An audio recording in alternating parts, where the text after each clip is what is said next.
सैकड़ों साल पहले इस जगह पर जिन रहा करते थे। उन्हें ठंडी और अंधेरी जगह बहुत पसंद थी। वक्त के साथ साथ दुनिया बदली और दुनिया के साथ साथ शिकारपुर भी बदल गया, लेकिन वो अपने इस इलाके को छोड़ना नहीं चाहते थे। ऊपर वाले के खिलाफ जाकर वो लोग इस इलाके में अपना राज कायम करना चाहते थे। उनसे छुटकारा पाने के लिए दुआएं भी काम नहीं आई। हाँ, बताइए। क्या उसके बारे में कुछ भी पता नहीं। रमजान के महीने में रात को जब लोगों ने दुआएं की तो अल्लाह की ताकत बाहर निकल कर आई। तो अल्लाह ने शैतान के रूप में घूमने वाले जिन्नों को फांसी पर चढ़ाने को कहा। उस समय जब शैतान की बुरी ताकत बाहर आई तो उस बुरी ताकत के कारण चारों तरफ अंधेरा फैल गया। अल्लाह के दूतों ने सभी 6 जिन्नों को मारने का फैसला किया। आज हम लोगों को मारा जा रहा है, लेकिन ये कुछ दिनों के लिए है। हम सभी 6 के 6 जिन दोबारा जन्म लेंगे। हम लोग इस गांव को चारों तरफ से घेर लेंगे और इस गांव को अंधेरे से ढक देंगे। हम सबको मार देंगे, लोगों को लाशों की ढेर में बदल देंगे। तुम सब मारे जाओगे। वो सभी 6 जिन जिन्हें उस दिन मारा गया था, उन्होंने फिर से इस गांव में जन्म लिया, लेकिन उनका जन्म इंसान के रूप में नहीं हुआ। उनका पहला रूप कोरा ग्रास, दूसरा रूप मछली, तीसरा रूप दीमक, चौथा रूप सांप, 5वां रूप एक कुत्ता। वो सब के सब कई बार जन्म लेंगे। अब समझ में आया कि हमें घास, मछली, दीमक, सांप और कुत्ते क्यों परेशान कर रहे थे।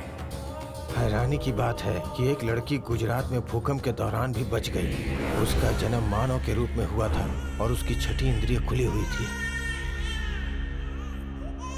जिस आश्रम में वो बड़ी हुई, उस आश्रम के दूसरे बच्चे अपने माँ के दूध और प्यार के लिए तड़पते थे, मगर वो लड़की एक भी आंसू बहाए बिना एक कोने में अकेली बैठी रहती। वो बहुत अजीब थी। हर दिन वो जो भाव किसी और में देखती थी, वही भाव वो चित्र में उकेर दिया करती थी। बिना किसी से सीखे छोटी सी उम्र में वो अजीब चित्र बनाती थी। उसके चेहरे का रंग देखकर दूसरे बच्चे उसका मजाक उड़ाया करते थे, जिस वजह से वो बहुत उदास रहने लगी। वो लड़की अपने गोरे चेहरे पर काला रंग पोतने लगी।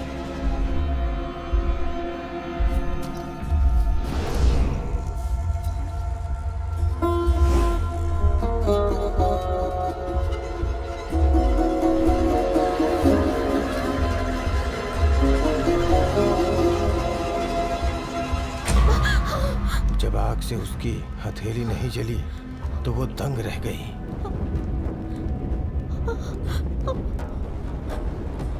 मैं कौन हूँ?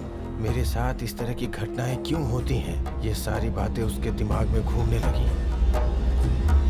छोटी छोटी बातों का भी उसके दिमाग पर बड़ा असर पड़ने लगा।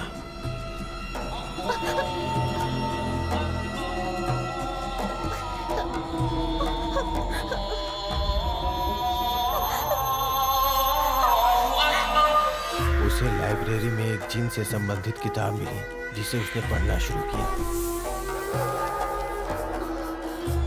पढ़ते पढ़ते उसे पता चला कि वो ग्रास, मछली, सांप, कुत्ते और दीमक के बहुत करीब है।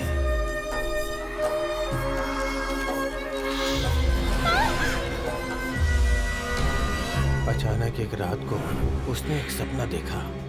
उस सपने में जन्मों पहले उसके साथ हुई घटनाएं साफ साफ दिखाई दी। वो उस सपने में खुद को देखने लगी।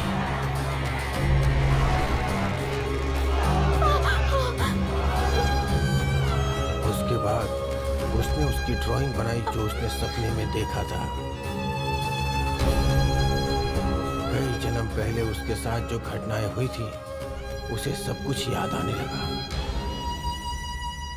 एक मानव के रूप में जन्म लेने के बाद जब वो बड़ी हुई तो उसे समझ आने लगा कि वो इंसान नहीं बल्कि जिन है।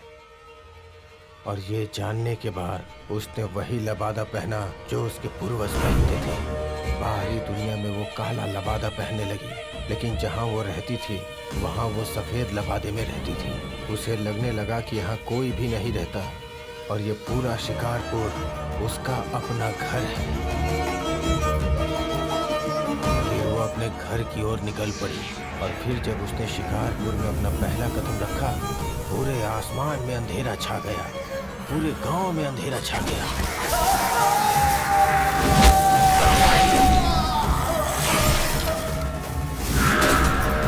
उसने उस इंस्पेक्टर को भी मार दिया जो इस केस का इन्वेस्टिगेशन कर रहा था, और उस मौलवी को।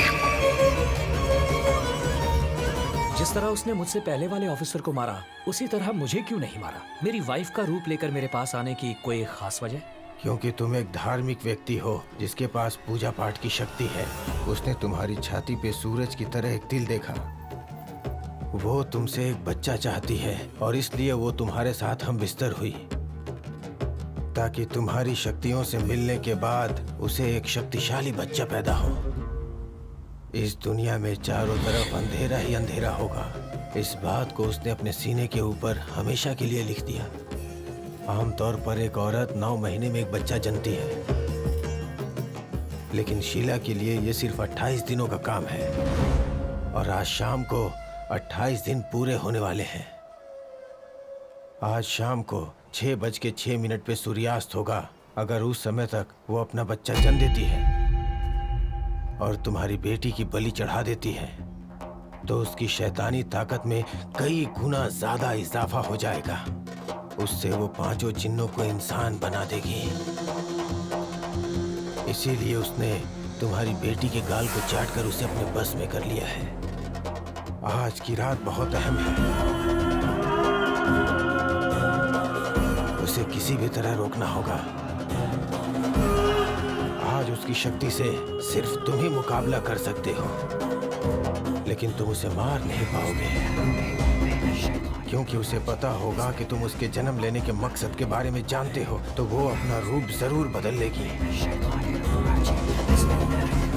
इंशाअल्लाह ऊपर वाला तुम्हारा साथ दे। अपने बंदे की हिफाजत कर।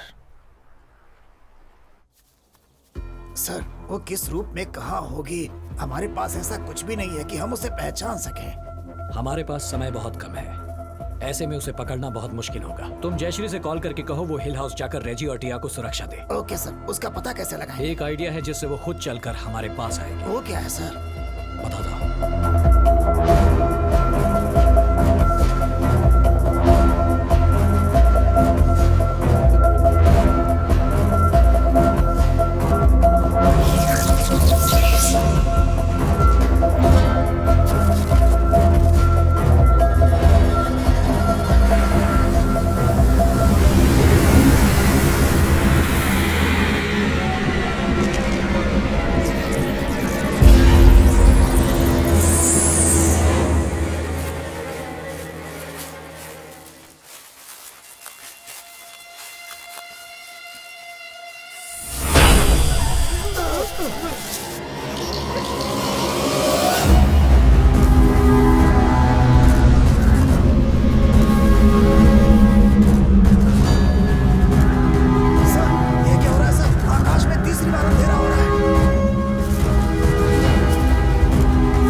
रेजी, टिया को क्या हुआ? टिया कहाँ है?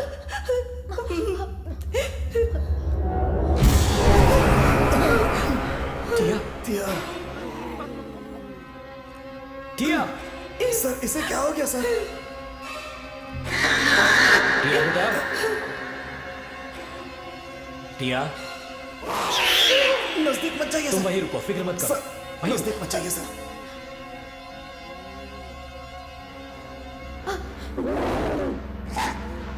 टिया, टिया, सर नहीं नहीं सर, नजदीक नजदीक मत जाइए सर। सर नीचे नीचे उतरो टिया।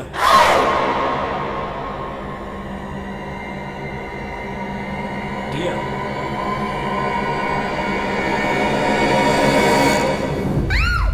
शांत हो जाओ टिया, कुछ नहीं हुआ, तुम्हें कुछ नहीं हुआ टिया, मैं हूँ, पापा हूँ टिया, कुछ नहीं हुआ, शांत हो जाओ बेटा, तुम ऐसा क्यों कर रही हो? मुझे बताओ टिया, क्या हो रहा है तुम्हें? टिया, तुम हमें यहाँ लेकर क्यों आए हो? सब्र रखो, मैं तुम्हें सब कुछ बता दूंगा। टिया, तुम ठीक हो जाओगी टिया, टिया। शिव, पापा वहाँ देखो, या अल्लाह, इस बच्चे वो यहाँ कैसे आया? अपनी फिक्र मत करो रेजी, हमने उसे गलत समझा। यहाँ जो कोई भी आया था हमारी मदद करने के लिए आया था, ये भी हमारी मदद कर रहा है, हो सकता है ये टिया को ठीक कर दे। टिया शांत हो जाओ, सब ठीक हो जाएगा टिया, फिक्र मत करो, टिया शांत हो जाओ बेटा, शांत हो जाओ। मैं यही हूँ टिया, कुछ नहीं होगा। शांत हो जाओ टिया, कुछ नहीं होगा बच्चा। टिया शांत हो जाओ, टिया शांत हो जाओ बेटा। टिया शांत हो जाओ। मामा यहीं पे। टिया, तू रहम कर अल्लाह, या मेरे मौला, इस पे अपनी हिम्मत टिया, प्लीज बेटा। टिया, जो तू करेगा उस तक पहुंचने का बस एक ही रास्ता है कुलदीप, ही है। उन पांचों प्राणियों को खतरे में देखकर वो खुद को रोक नहीं पाती, वो कहीं से भी उन्हें बचाने जरूर आएगी। मैंने सोचा था वो मुझ पर हमला करेगी, लेकिन उसने टिया का इस्तेमाल किया। कुलदीप सर, वो यहाँ कभी भी आ सकती है और किसी भी रूप में आ सकती है।